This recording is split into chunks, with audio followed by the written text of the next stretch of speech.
Who was the only president to serve in both World War I and World War II?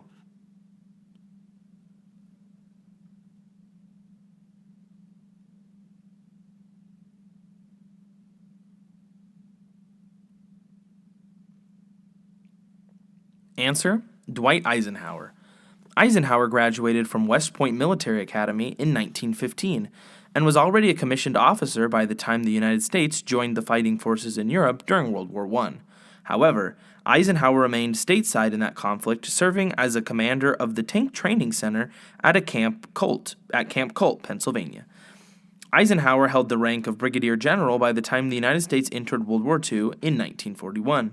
In December 1943, President Franklin Roosevelt named him Supreme Allied Commander with orders to mount an invasion of Europe. After the success of D-Day, Eisenhower was promoted to five-star general. He accepted Germany's surrender on May 7, 1945.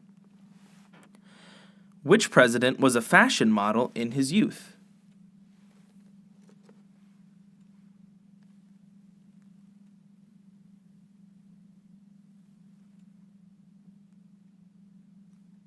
Answer: Gerald Ford. Ford's first love was a woman named Phyllis Brown, a gorgeous blonde who became a fashion model. Brown persuaded Ford to invest in a modeling agency and to do some modeling himself. Together they appeared in a ski resort spread for Look magazine and on a cover of Cosmopolitan. Ultimately, the pair broke up. She wanted to continue modeling in New York, and he decided to forego the runway and begin his law career. Which president weighed the most?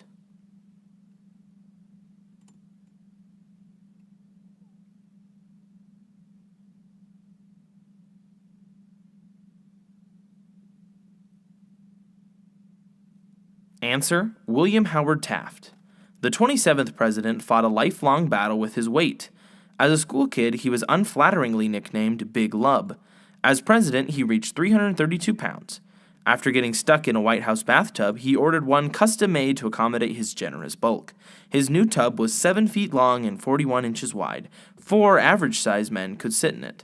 On leaving the presidency, Taft began to count his calories and managed to shrink down to about 250 pounds, a much healthier weight for his 6 feet 2 inch frame.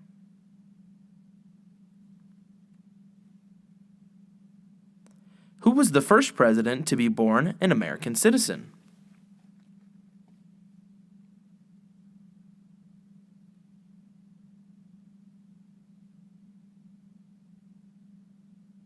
Answer: Martin Van Buren. Van Buren was born on December 5, 1782, in Kinderhook, New York.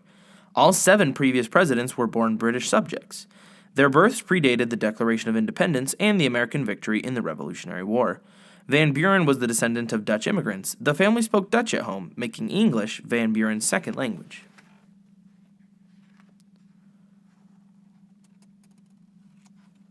Which president once served as public executioner?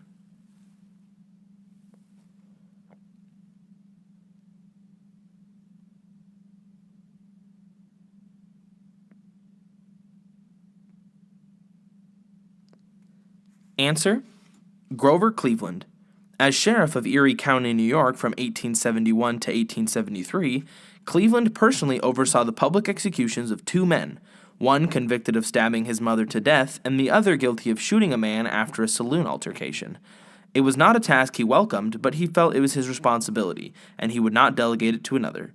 During the election of 1884, Cleveland's detractors called him the Buffalo Hangman, but his supporters thought the experience showed him to be a man of integrity.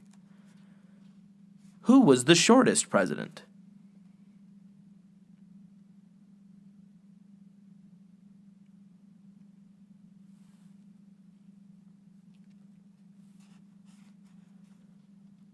Answer: James Madison. At only 5 feet 4 and weighing no more than 100 pounds with clothes and boots on, Madison did not cut an imposing figure.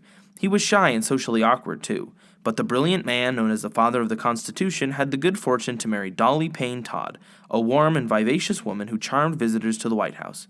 Often dressed in feathered turbans and fancy gowns, she was the toast of Washington.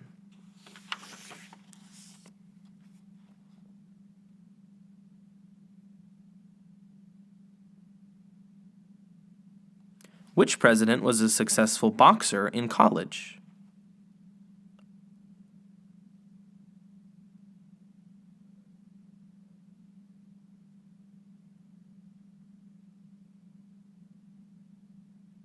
Answer: Theodore Roosevelt.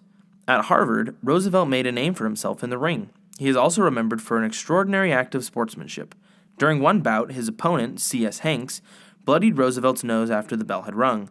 The crowd booed, but Roosevelt silenced them, explaining that Hanks had not heard the bell. Then he walked over and shook Hanks' hand, prompting the spectators to burst into cheers.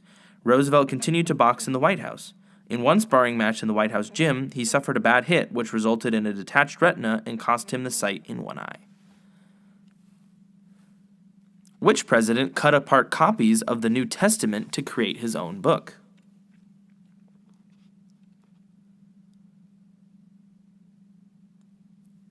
Answer: Thomas Jefferson. Jefferson's personal view of religion can be glimpsed in his cut-and-paste version of the four Gospels of the New Testament, edited to form a chronological narrative of Jesus' life, parables, and moral teaching. A project that began when Jefferson was president, the volume was not finished until 1820, when he was 77. Titled The Life and Morals of Jesus of Nazareth, the English text is presented alongside translations in French, Greek, and Latin. The original well-worn red book now resides at the Smithsonian's National Museum of American History. Who was the first president of the baby boom generation?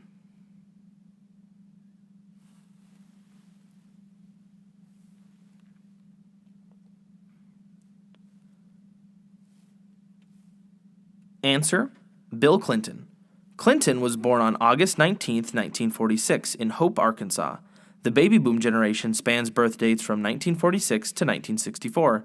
It refers to an era just after World War II when peace and growth led to a dramatic rise in the birth rate.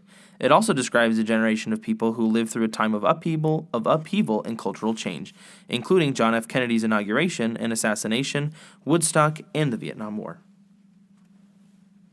Who were the only two presidents to have signed the Declaration of Independence?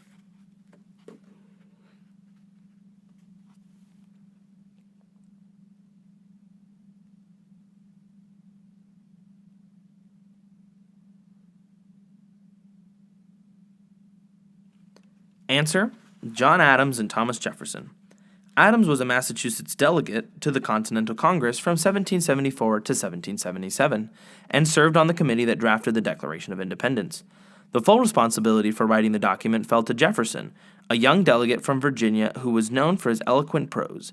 Of the 56 delegates to sign the Declaration, only these two men became President of the United States. Who was the youngest president ever elected?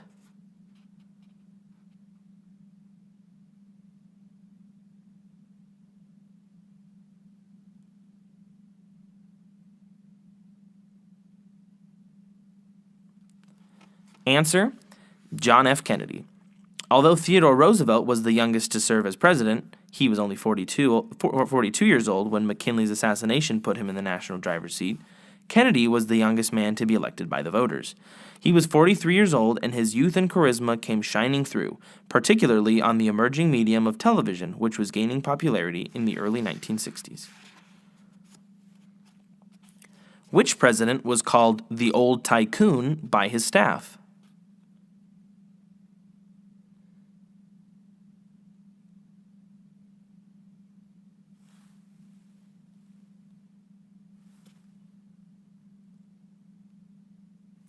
Answer: Abraham Lincoln.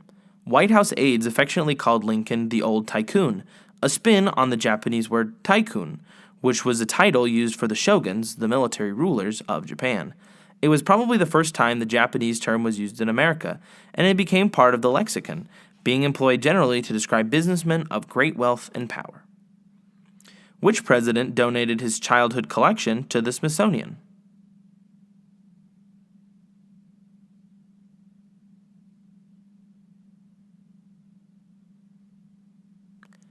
Answer: Theodore Roosevelt. Roosevelt was only in his 20s when he offered the National Museum, now the National Museum of Natural History, his childhood natural history cabinet, which he had begun at the age of 9 and playfully called the Roosevelt Museum of Natural History. The collection featured insects and nearly 250 carefully labeled specimens of birds and mammals, including a number of Egyptian birds he had collected in the Nile Valley at the age of 14. The museum accepted these donations and Roosevelt's continued patronage even after he became president.